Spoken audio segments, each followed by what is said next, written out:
Good morning, everyone, and thank you for tuning in to Planadong Pamilya, Hisgutan Ta. Let's talk about family planning. Family planning is not just about managing the size of a family. It's about empowering individuals and couples to make informed choices about their reproductive health, improving the well-being of families, and fostering stronger, healthier communities.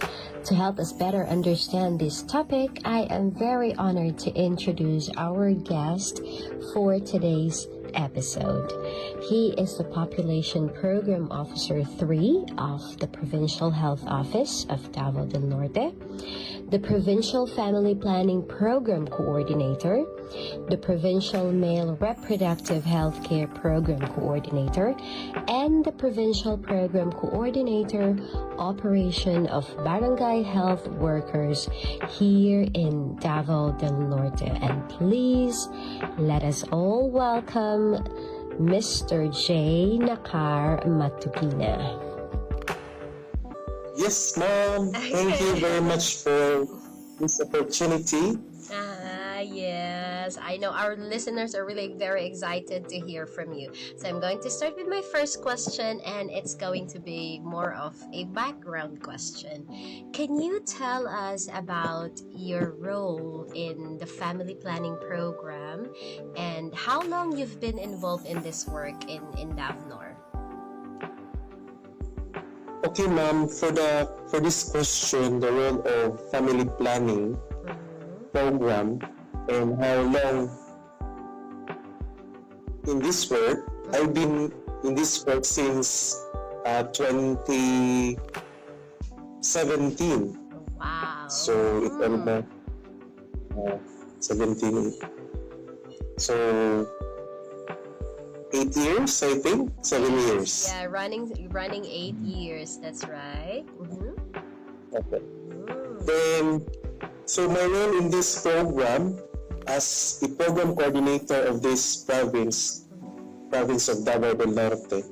So to oversee and provide support for family planning project officers in all operational barangay health stations, rural health units, including hospitals, lying in freestanding clinics, and supervise their activities. I'm also to oversee, as the program coordinator of the province, oversee the training procedures of all alternate family planning coordinator in all health units in Davao del Norte, including hospitals and private lying-ins. So after the training, so as a trainer also, so after the training, I conduct post-training evaluation for the trainees. So doon natin makikita, ma'am, kung talagang during the training and sa actual scenario in giving service provision in family planning, kung talagang they are following the qualities and standard and protocols of clinical family planning standards manual. So as also a family planning coordinator, we do also the supportive supervision in giving all family planning methods in barangay health stations. So monitoring and evaluation, mentoring. So aside from that, my role also is taking in charge of data quality check for our target client list in each barangay health stations. Sobrang lawak. Grabe, no? Nakakapagod naman siguro ito. Nakakapagod talaga, ma'am, yung role ng provincial family planning coordinator. Especially, Davao del Norte, yung target client list namin is almost 200,000. So, in population. Grabe, oo. No. Let's talk about the current situation and challenges naman nitong program ninyo. What are the most commonly used family planning method ngayon sa Davnor, and why do you think na ito yung family planning method na most preferred ng marami?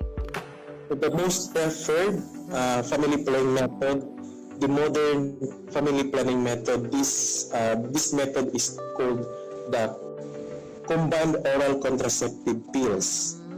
So is the most common since it is free in all our barangay health stations.